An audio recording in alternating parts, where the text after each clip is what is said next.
ኣብ ዝተፈላለዩ ኩርናዓት ዓለም ብምዃን ትከታተሉና ዘለኹም ክቡራትን ክቡራንን ከመይ ትኾኑ ንሎሚ ዕለተ ቀዳም ዝሓረናይ ምዕባለታት ከም ስዕብ ተዋዲዶመሎም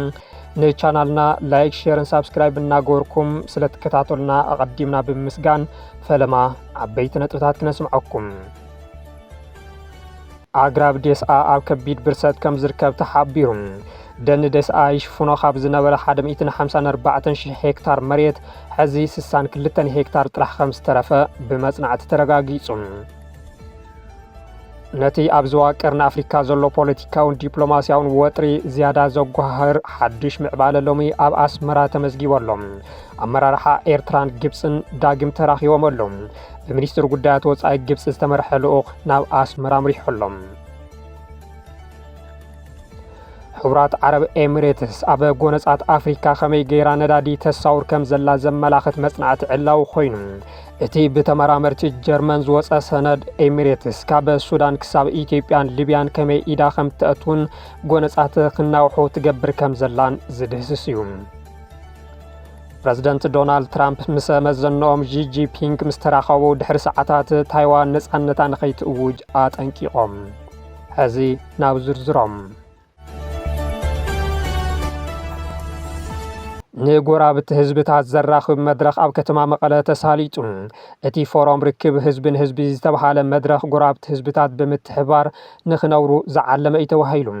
ንትግራይ ሓዊሱ ካብ ኣምሓራ፣ ኣጎ፣ ዓፋርን ቅማንትን ዝተወከሉ ዓበይቲ ዓዲ መራሕቲ ሃይማኖትን ክፋላት ሕብረተሰብን ተሳቲፎምሉ ዝተባሃለሉ ፎረም ርክብ ህዝብን ህዝቢ ኣብ ከተማ መቐለ ሎሚ 8 ጉንበት 2018 ዓ.ም ተሳሊጡ። ኣተሓባባሪ እቲ ፎረም ኣይተ ገብረ ኣበዝጊ ሓጎስ ፎረም ርክብ ህዝብን ህዝቢ ቅድሚ 2 ዓመት ከም ዝተጀመረ ብምሕባር ጉዳይ ሙሓዝ ሰላም ጸጥታን ኢሉ እውን ምርጋጽ ሓበራዊ ተጠቃምነት ንመንግስቲ ጥራሕ ዝግደፍ ዋኒን እንተይኮነስ ኩሎም ጎራብቲ ህዝብታት ሓቢሮም ክሰርሑሉ ዝግባእ ዋኒን ኢሎም።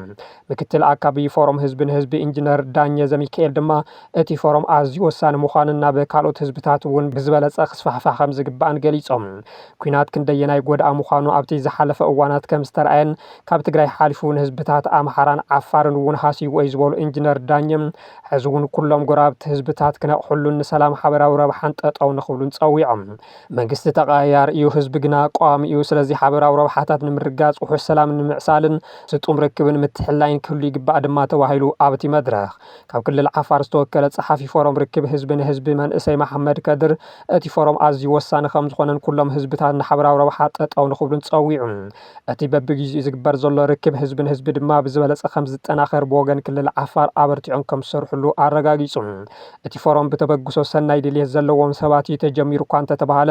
ብሕወሓት ዝሳሰን ቅቡልነት ከም ዘለዎን እዩ ዝግለጽ ዘሎ። ሕወሓት ህዝቢ ትግራይ ምስ ህዝቢ ኤርትራ፣ ኣምሓራ፣ ዓፋርን ሱዳንን ርክቡ ኣጠናኺሩ ንኽቐጽል ከም ዝድግፍ ደጋጊሙ ምግላጹ ዝዝከር እዩ። ገለ ወሃብቲ ርእይቶ ግና ሕወሓት ሕዚ እውን ተመሳሰልቲ ጌጋታት ይፍጽመሎ ይብሉ። ቅድሚ ኩናት ኣብ ኢትዮጵያ ፖለቲካ ወጥሪ ነጊሱ ኣብ ዝነበረሉ እዋን ሕወሓት ሓይልታት ፌደራሊስት ብምባል ኣብ መቐለ ይቆም ከም ዝነበረ ብምጥቃስ ይኹን እምበር እቶም ሓይልታት ኣብታ ቁርፂ እዋን ከመይ ንሕወሓት ከም ዝኸሓድዎ የዘኻኽሩ። መንግስቲ ፌደራል ወራር ምስ ጀመረ ገሊኦም ምስ ብልጽግና ኮይኖም ንሕወሓት እንትኽንኑ ገሊኦም ድማ ናብ ማይ ዝኣትወት ኣንጭዋ ኮይኖም ከም ዝተረፉ ዝፍለጥ እዩ። ሕዚ እውን ሕወሓት ኣብ ክንዲ ንተጋሩ ኣኪቡ ውሽጣዊ ሓድነቱ ብምጥንኻር ትግራይ ካብ ደጋዊ ተቐላዕነት ዘድሕና ከምቲ ሓይልታት ፌደራሊስት ብምባል ኣኪቡ ዝጠለምዎ ሕዚ እውን ርክብ ህዝብን ህዝቢ እናበለ ጽባሕ ከም ዘይጠልምዎ እንታይ መረጋገጽ ኣለዎ ብምባል ስግኣቶም ዝገልጹ ኣይተስኣኑን። ኣግራብ ዴስኣ ኣብ ከቢድ ብርሰት ከም ዝርከብ ተሓቢሩ። ኣግራብ ዴስኣ ይሽፍኖ ካብ ዝነበረ 154,000 ሄክታር መሬት ሕዚ 62 ሄክታር ጥራሕ ከም ዝተረፈ ብመጽናዕቲ ተረጋጊጹ። ኣብ ትግራይ ብሽፋን ደኑ ዝፍለጥ ዴስኣ ሕዚ ብተፈጥሮኣውን ሰብ ሰራሕን ሓደጋታት ይበርስ ከም ዘሎ እዩ ዝግለጽ። ደኒ ዴስኣ ኣብ ዝሓለፉ 44 ዓመታት ብሰብ ሰራሕን ተፈጥሮኣውን ብሰንኪ ዝበጽሐ ብርሰትን ዕውንወትን ካብ ዝነበሩ 154,000 ሄክታር ሽፋን ሕዚ ናብ 62,000 ሄክታር ምንካዩ ፎረስት ዝተባሃለ ኣብ ድሕነት ዶር ዴስኣ ዝሰርሕ ትካል ዕላው ገይሩ። ዕቀባ ብዝሃ ህይወት ንኢኮ ቱሪዝም ምዕባለ ከባቢ ኣየርን ብዝብል መሪሕ ቃል ዩኒቨርስቲ መቐለ ዘሳለጡ ዓለም ለኸ ኮንፈረንስ ትማሊ 7 ጉንበት 2018 ዓ.ም ብዑደት ኣብ ሕዙ ኣግራብ ዴስኣ ከም ዝተሳለጠ ዝወፁ ሓበሬታታት የመልክቱ። ኣብ ዞባ ምብራቕ ትግራይ ወረዳ ጽራእ ወንበርታ ጣብያ ሚካኤል እምባብ ዝርከብ ሕዙ ዱር ዴስኣ ኣብ ዝተኻየደ ዑደት ሪጅናል ማኔጀር ዊ ፎረስት የማነ ገብሩ ጥንታዊ ሕዙ ዱር ዴስኣ ኣብ ዝሓለፉ 44 ዓመታት ካብ 154,000 ሄክታር ሽፋን ናብ 62,000 ሄክታር ወሪዱ ኢሎም እዚ ማለት 60 ሚእታዊ ሽፋን እቲ ኣግራብ ዝበረሰ ኮይኑ ሕዚ ተሪፉ ዘሎ ግና 40 ሚእታዊ ጥራሕ እዩ ዊ ፎረስት ካብ 2018 ኣቆጻጽራ ኣውሮፓ ነዘ ካብቲ ዘሎ 62,000 ሄክታር እቲ 40,000 ሄክታር ከልምዕ ተሊሙ ይሰርሕ ከም ዘሎ ብምግላጽ በዚ እውን ኣብ ዝሓለፉ 8 ዓመታት 23,000 ሄክታር ሕዙእ ዱር ዴስኣ ንምድሓን ከም ዝኽኣለ ኣመልኪቱ ሕዙእ ዱር ዴስኣ ብዘለዎ ጸጋ ብዙሃነት ተፈጥሮን ገጸ መሬትን ኣብ ዩኔስኮ ንምዝጋብ ካብ ክልል ክሳብ ፌደራል ዝተዋደደ ስራሕ ይስራሕ ከም ዘሎ እውን ተገሊጹ ኣብ ትግራይ ብፍላይ ኣብ እዋን ወራር ጆኖሳይድን ድሕሪኡን ዝለዓለ ብርሰት ኣግራብን ሓደጋ ፍግረ መሬትን ከም ዘጋጠመ ዝተፈላለዩ ሓበሬታታት የመልክቱ ሕቡራት ዓረብ ኤሚሬትስ ኣብ ጎነጻት ኣፍሪካ ከመይ ጌራ ነዳዲ ተሳውር ከም ዘላ ዘመላኽት መጽናዕቲ ዕላዊ ኮይኑ እቲ ብተመራመርቲ ጀርመን ዝወፀ ሰነድ ኤሚሬትስ ካብ ሱዳን ክሳብ ኢትዮጵያን ሊብያን ከመይ ኢዳ ከም ተእቱን ጎነጻት ንኽናውሖ ትገብር ከም ዘላን ዝዳሰሰ እዩ መርበብ አቡዳቢ ኣብ ኣፍሪካ ኤሚሬት ከመይ ጌራ ንኹናት ነዳዲ ተርከፍክፍን ንጻዕርታት ሰላም ተዳኽምን ሓይሊ ኮይና ብዝብል ብኢንስቲትዩት መጽናዕቲ ወፃን ጸጥታን ጀርመን ዝወፀ መጽናዕቲ ሰነድ ኤሚሬትስ ኣብ ኣፍሪካ ዘለዋ ሕቡእን ግሁድን ተሳትፎ ዘጉልህ እዩ ሕቡራት ዓረብ ኤሚሬትስ ኣብ ሱዳን ሊብያ ኢትዮጵያን ሶማልያን ናዕበ ዝኸይድ ዘሎ ጽልዋ ብዝርዝር ዘቐመጠቲ መጽናዕቲ አቡዳቢ ኣብ ጎነጻት ኣፍሪካ ዝያዳ ንጡፍን ጽልዋ ዘለዎን ናይ ወጻኢ ተዋሳኢት ኮይናላ ይብላ እጃማ ኣብ መሃብ ውሑስ ደገፍ ጥራሕ ዝተሓፀረ ዘይኮነስ ኣብ ብዙሓት ጎነጻት ካብ ማእኸል ተጻዋታይ ኩዕሶ እግሪ ኮይና ተገልግል ከም ዘላ ብምጥቃስ ዋላ እኳ ኤሚሬት ንተዋጋእቲ ወገናት ከም ዘይትደግፍ ብተደጋጋሚ እንተኸሓደት ወተሃደራዊ ሎጂስቲካውን ፋይናንሳውን ደገፍ መሃብ ከም ዝቐጸለት እቲ ጸብጻብ ይሕብር እዚ ድማ ንመስርሕ ሰላም ይዕንቅፍ ሰብኣዊ ቅልውላዋት የጋድድን ምርጋዕቲ ዞባ የሰናኽሎን ኣሎ ይብል እቲ ዝወፀ ሰፊሕ ሰነድ ሱዳን ኣብቲ መጽናዕቲ ቀንዲ ቦታ ዝሓዘት ኮይና ኤሚሬትስ ቀንዲ ወተሃደራዊ ሎጂስቲካውን ፋይናንሳውን ደገፋት ብመሐመድ ሐምዳን ዳጋሎ ሄሚቲ ዝምራሕ ሓይሊ ቅልጡፍ ደገፍ RSF ምዃና የነጽር እቲ ውግእ ኣብ ጥቅምቲ 2025 ኣብ ዝለዓለ ጠርዚ በፂሑ ከም ዝነበረ ብምዝኻር ምልሻ ጃንጃዊድ ንከተማ ኤልፋሻር ምስ ተቆጻጸረ ሰፊሕ ግፍዒ ከም ዝፈጸመ እውን ኣጋሊጹ እቲ መጽናዕቲ ከም ዘመልከቶ ካብ ኤሚሬት ናብ ኢትዮጵያ ዝግበር ዝነበረ ናይ ጽዕነት በረራታት ምስ ኢራን ኩናት ምስተጋደደ እውን ቀጺሉ ዝበለ ኮይኑ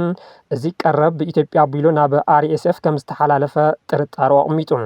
ሰብኣዊ ቅልውላው ሱዳን ኣብ ዓለምቲ ዝዓበየ ክብል ዝገለጾ መጽናዕቲ ጀርመን ልዕሊ 33.7 ሚልዮን ህዝቢ ኣብ ረድኤት ዝምርኮስ ከም ዝኾነን ልዕሊ 15 ሚልዮን ሰባት ተመዛዊሎም ኣብ ምሕር ጥሜት ከም ዝርከቡን ኣረጋጊጹ ብፍላይ ኣብ ምዕራብ ዳርፉር ዞባ ማሳሊትን ኣብ ሰሜን ዳርፉር ዞባ ዛጋዋን ዝፍጸሙ ቅትለታት ጸታዊ ዓመፅ ስቅያትን መጥቃዕትን ኣብ ልዕሊ ትካላት ሕክምና ዝፍጸሙ መጥቃዕትታት ቀንዲ ተሓታቲ ብኤሚሬትስ ዝድገፍ ብጀነራል መሐመድ ዳጋሎ ዝምራሕ ዕጡቕ ሓይሊ ከም ዝኾነ እውን ኣረዲኡ እቲ ኣብ ኤልፋሻር ዝተፈጸመ መጥቃዕቲ ምጽናት ዓሌት ናይ ምዃን ተኽእሉ ከም ዘለዎ እውን ሓቢሩ እቲ ጸብጻብ ከም ዘመልከቶ ስርዓት ኤሚሬት ካብ 2014 ጀሚሩ ኣብ ሊብያ ንዝነበረ ሓይሊ ካሊፋ ሃፍታር ከም ዝድግፍ ኣብ 2019-2020 ኣብ ልዕሊ ትሪፖሊ ኣብ ዝተኻየደ መጥቃዕቲ ተሳታፊ ምንባሩ ኣብ ኢትዮጵያ መንግስቲ ቀዳማይ ሚኒስትር አብይ አሕመድ ኣብ 2013 ዓመተ ምህረት ንትግራይ እንትወርር እውን ሰብ አልቦ ነፈርቲ ወይ ድማ ድሮናት ይህብ ከም ዝነበረ ኣቃሊዑ ኣብ ሶማሊያ እውን ኤሚሬት ምስ ፖሊስ ባሕሪ ፑንትላንድ ምትእሳር ነይርዎ ዝበለት መጽናዕቲ ኤሚሬት በቐጥታ ሰራዊት ካብ መልኣኽ ኣብ ውሽጢ ሓንቲ ዓዲ ንዝርከቡ ምልሻታትን ተዋጋእቲ ጉጅለታትን ኣብ ምድጋፍ ከም ተድህብ ኣረጋጊጹ ነቲ ዞባን ምዝራግ ዕሱባት ተዋጋእቲ ወጻእተኛታት ከም ትጥቀም ብምግላጽ ኣብ ኩናት ሱዳን ዝሳተፉ ዘለዉ ኮሎምቢያውያን ናብ RSF ንምብጻሕ ናይ ኤሚሬት ኩባንያታት ጸጥታ ከም ትጥቀም እውን ሓቢሩ ብተወሳኺ አቡዳቢ ኣብ ኣፍሪካ ዘለዋ መርበብ ፋይናንሳዊ ልቕሓን ቁጠባዊ ጽልዋን ትሕይል ከም ዘላን ንፕረዚደንት ቻድ ኢድሪስ ደቢ 1.5 ቢልዮን ዶላር ልቕሓን ንመንግስታት ኢትዮጵያን ኬንያን እውን መጠኑ ዘይተጠቐሰ ገንዘባዊ ደገፍ ከም ዝሃበት ከም ኣብነት ይጠቅስ ንፖሊሲ ኤሚሬት ብብዙሕ ኩርናዓት ዝመርመሮ እቲ ጸብጻብ አቡዳቢ ወደባት ባሕሪ መስመራት ንግድን ወፍሪ ሎጂስቲክን ንምውሓስ ከምኡ እውን ምስ ስዑድ ዓረብን ኢራንን ኣብ ዝካየድ ዞባዊ ውድድር ጽልዋ ንምስፋሕ ትሰርሕ ከም ዘላ ይገልጽ እቲ መጽናዕቲ መወዳእታ ግደ ኤሚሬት ኣብ ኣፍሪካ ብፍላይ ድማ ኣብ ሱዳን ተራ ናይ ወጻኢ ፖሊሲ ጉዳይ ከም ዘይኮነ ብምጥንቃቅ ኩናት ዘናውሕ ንጻዕርታት ሰላም ዘተሓላለኽ ቁጠባዊ ኩናት ዘስፍሕ ሓደ ካብ ዓበይቲ ሰብኣዊ ቅልውላዋት ዓለም ዘጋድድን ሓደገኛ ሓይሊ ኮይኑ ምህላው ደምዲሙ ነቲ ኣብቲ ዞባ ዘሎ ፖለቲካውን ዲፕሎማስያውን ወጥሪ ዝያዳ ዘጓሃር ሓድሽ ምዕባለ ሎሚ ኣብ ኣስመራ ተመዝጊበሎም ኣመራርሓ ኤርትራን ግብፅን ዳግም ተራኺቦም ብሚኒስትር ጉዳያት ወፃኢ ግብፂ ዝተመርሐ ልኡኽ ናብ ኣስመራ ኣምሪሖሎም ብሚኒስትር ጉዳያት ወፃኢ ግብፂ ዝተመርሐ ላዕለዋይ ልኡኽ ኣብ ኤርትራ ዑደት ንምፍጻም ናብ ኣስመራ ኣትዩ ተባሂሉ ሎሚ 8 ጉንበት 2018 ዓ.ም ብሚኒስትር ጉዳያት ወፃኢ ግብፂ ዶክተር ባድር አብዱላቲ ዝተመርሐ ልኡኽ ናብ ኣስመራ ከም ዝኣተወ ልሳናት መንግስቲ ኤርትራ ኣቃሊሐን ኣለዋ ነቲ ኣብቲ ዞባ ዘሎ ፖለቲካውን ዲፕሎማስያውን ወጥሪ ዝያዳ ዘጓሃር ሓድሽ ምዕባለ ሎሚ ኣብ ኣስመራ ከም ዝተመዝገበ እውን ይግለጸሎም ሚኒስትር ጉዳያት ወፃኢ ግብፂ በድር አብዱላቲ ሚኒስትር መጓዓዝያ ሌተናል ጀነራል ካማል አልወዚር ከምኡ እውን ምስ ፍሉጣት መራሕቲ ንግዲ ግብፅን ወከልቲ ውልቃዊ ዓውድታትን ሓበራዊ ወግዓዊ ዑደት ንምክያድ ናብ ኣስመራ ኣትዮም ተባሂሉ ብመሰረት ወግዓዊ መግለፂ ሚኒስትር ጉዳያት ወፃኢ ግብፂ ቀንዲ ዕላማ ዑደት እቲ ላዕለዋይ ልኡኽ ክልተኣዊ ምትሕብባር ንምሕያል ቁጠባውን ኢንቨስትመንት ምሕዝነትን ንምስፋሕ ከምኡ እውን ኣብ ዓውድታት መጓዓዝያ ትሕተ ቅርፅን ንግድን ሓድሽ ዕድላት ንምድህሳስ እዩ በዚ እውን ኤርትራን ግብፅን ስትራቴጂካዊ ምሕዝነት ከዳላድላ ከም ዝተስማዕምዓ ተሓቢሮሎም ሚኒስትር ጉዳያት ወፃኢ ኤርትራ ዑስማን ሳሌሕ ብሚኒስትር ጉዳያት ወፃኢ ዶክተር ባድር አብዱላቲ ዝምራሕ ልኡኽ ግብፂ ኣብ መቐበሊ ኣጋይሽ ቤተ መንግስቲ ደንደን ከም ዘዘራርብዎም ዝወፁ ሓበሬታታት ኣመልኪቶም ካብ ክልታዊ ምሕዝነት ብተወሳኺ ብፍላይ እዋናዊ ምዕባለታት ሱዳን ሶማልያ ከምኡ እውን ፀጥታ ቀይሕ ባሕርን ኣመልኪቶም ከም ዝተዛተዩ እውን ተፈሊጡ ክልቲኦም ወገናት ምሕያል ክልታዊ ርክብ ኤርትራን ግብፅን ሓደ ካብ ቀንዲ መትከላት ዞባዊ ሰላምን ምርግኣን ምዃኑ እውን ኣስሚሮምሉ ተባሂሉ ኣብቲ ናይ ምምኽኻር ዘተ ግብፂ ዞባዊ ዘይምርግኣን ናይ ደገ ምትእትታውን ኣጀንዳ ከም ዘይትድግፍ ምግላፃ ተሓቢሮሎም እዚ ሃንደበታዊ ምብፃሕ ላዕለወ ሰበስልጣን ግብፂ ናብ ኣስመራ ምስቲ ኣብ ማሕበራዊ መራኸብታት ኢትዮጵያ ዝቐርብ ዝነበረ ግምታት ኣዝዩ ዝፃረን ምዃኑ ነቲ ጉዳይ ዝያዳ ኣካታዕ ገይርዎሎም ብዙሓት ኢትዮጵያውያን ጸሓፍቲ ፖለቲካን ተዓዘብትን ቀዳማይ ሚኒስትር ኣብይ ኣሕመድ ናብ ኤርትራ ከም ዘምርሑ ክገልጹ ፀንሑ እኳ እንተነበሩ ብጭቡጥ ዝፍፀም ዘሎ ግን ብኣንጻሩ እዩ ኢትዮጵያ ኣብዚ ዞባ ዘለዋ ህልው ፖለቲካውን ስትራቴጂካውን መርገፂ ኣብ ግምት ብምእታው ሎሚ ኣብ ኣስመራ ከም ዓብዪ ተናሓናሒት እትረአ ግብፂ ዝተገበረ ምዉቕ ኣቀባብላ ኣብቲ ዞባ ሓድሽ ሚዛን ሓይልን ዲፕሎማስያዊ መትከላትን ከም ዝፍጠር ዘርኢ ምልክት ምዃኑ እዩ ዝግለጽ እዚ ወግዓዊ ምቅራብ ኤርትራን ግብፅን ኣብ ፖለቲካዊ ኣሰላልፋ ቀርኒ ኣፍሪካ እውን ትኩረት ብዙሓት ስሒቦሎም እቲ ላዕለዋይ ልኡኽ መቐፀልታ ናይቲ ቀዲሙ ክካየድ ዝፀንሐ ክልተኣዊ ምክክር ኮይኑ ነቲ ኣብ ዞባ ቀርኒ ኣፍሪካን ቀይሕ ባሕርን እንዳሓየለ ዝኸይድ ዘሎ ዲፕሎማስያዊ ምቅያር ዝዓግት ከም ዝኾነ እውን እናተገለጸ እዩ ካብ ቀረባ እዋን ነዛ ኣብ ቀርኒ ኣፍሪካ ቀይሕ ባሕርን ሓድሽ ዲፕሎማስያዊ ምንቅስቃስ ይረአ ኣብ ዘለሉ እዋን ኣመራርሓ ግብፂ ናብ ኣቡዳብን ኣስመራን ምምርሖም ብሓደ ዋንጭፍ ክልተ ዑፍ ከም ዝበሃል ገይሮም ዝወሰድዎ ብዙሓት እዮም በታዊት ኣሜሪካ ከምኡ ድማ ቀላሲት ኤርትራን ሱዳንን ተገይራ ትውሰድ ግብፂ ኣብዚ ሰሙን ትፅቢት ዘይተገበረሉ ሓድሽ ዲፕሎማስያዊ ምንቅስቃሳት እያ ተመዝግብ ዘላ ፕረዚደንት ዓብዱልፈታሕ አልሲሲ ናብ ኣቡዳቢ ብምምራሕ ኣብኡ ዝርከባ ተዋጋእቲ ጀታት ዘለዎን ድልውነት ካብ ምርጋፅ ብተወሳኺ ንኢሚሬትስ እትትንኩይ ሃገር ንግብፂ ከም ዝተንኩየት ተገይራ ትረአ ዝብል ዘረብኦም ምስቲ ኢሚሬትስ ኣብ ቀርኒ ኣፍሪካ ብፍላይ ድማ ኣብ ሱዳን ትሕምሰላ ዝብል ክሲ መንግስቲ ኤርትራ ከመይ ይቃዶ ዝብል ሕቶ ፈጢሩ ቀኒ እዩ ሕዚ ድማ ልኡኻ ናብ ኣስመራ ልኢኻ ተባሂሎሎም እዚ ናብ ኣቡዳብን ኣስመራን ዝተገበረ ጉዕዞ ሰበስልጣን ግብፂ ምስቲ ኣሜሪካ ኣብ ዞባ ቀይሕ ባሕሪ ክትሃንፆ ትሓስቦ ዘላ ሓድሽ ዲፕሎማስያዊ ንሕንሕ ዝተኣሳሰር ይህልዎ ዶ ዛጊድ ዝተነፀረ ነገር ኣይሃሉን ነገር ግና ኣብቲ ዞባ ሓድሽ ፖለቲካዊ ኣሰላለፋ ይምዕብል ከም ዘሎ ዘመላኽት እዩ ፕረዚደንት ዶናልድ ትራምፕ ምስ መዘንኦም ዢ ጂንፒንግ ምስ ተራኸቡ ድሕሪ ሰዓታት ታይዋን ነፃነታ ንኸይትእውጅ ኣጠንቂቖም ፕረዚደንት ዶናልድ ትራምፕ ኣብ ቻይና ንክልተ መዓልትታት ናይ ስራሕ ምብፃሕ ብምክያድ ምስ ፕረዚደንት ቻይና ዢ ጂንፒንግ ተራኺቦም እንትምለሱ ምስ ፎክስ ኒውስ ኣብ ዝገበርዎ ቃለ ምሕተት ነፃነታ ክትረክብ ኣይኮንኩን ዝደሊ ዘለኹ ኢሎም ፕረዚደንት ታይዋን ላይ ቺንግተ ኣቐድመ ኣቢሎም ታይዋን ንገዛ ርእሳ ከም ላዕላዊት ሃገር ስለትሓስብ ብወግዒ ነፃነት ምእዋጅ ከም ዘየድልያ ገሊፆም ምንባሮም ይዝከር ኣሜሪካ ነዊሕ እዋን ንታይዋን ክትድግፋን ክሳብ ነብሳ መከላኸሊ ክኾና ዝኽእል ወተሃደራዊ ኣፅዋር እውን ክተቕርበላን ፀኒሓ እያ ሕዚ ግን ኣሜሪካ ምስ ቻይና ዲፕሎማስያዊ ርክባት ስለ ዝጀመረት ኩሉ ርክባት ኣሜሪካን ታይዋንን ብዜሮ ተራዊሑ ዝብሎ ይተስኣሉ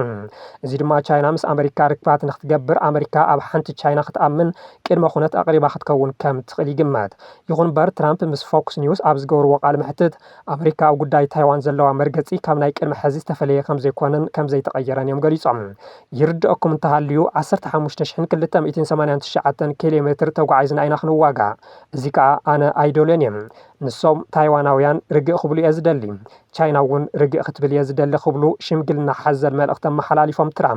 ትራምፕ ብነፋሪት ካብ ቻይና ናብ ዋሽንግተን እንትምለሱ ንጋዜጠኛታት ኣብ ዝሃብዎ ቃል ብዛዕባ ታይዋን ብዙሕ ከም ዝተዛረበዎም ብምግላጽ ብዛዕባ እዛ ደሴት ናብ ነጻነት ዘምርሕ ዝኾነ ዓይነት ምንቅስቓስ ክርኢ ኣይደልን ኢሎም ማዕኸናት ዜና ቻይና ኣሜሪካን ቻይናን ኣብ ዝገበርኦ ዝርርብ ሕቶ ታይዋን እቲ ኣዝዩ ኣገዳሲ ጉዳይ ብምባል እዚ ብግቡእ እንተዘይተተሓሒዙ ክልቲአን ሃገራት ማለት እውን ኣሜሪካን ቻይናን ክጋጭዋ ይኽእላ እየን ናብ ኩናት እውን ከኣትዋ ይኽእላ እየን ክብላ ምጽብጻበን ይፍለጥ። ዕለታዊ ዜናታትና ነዚኦም ይመስሉ ነይሮም። ስለ ዝተኸታተልኩምና ኣዝና ነመስግን። ሰላም ደሓን ኩኑ።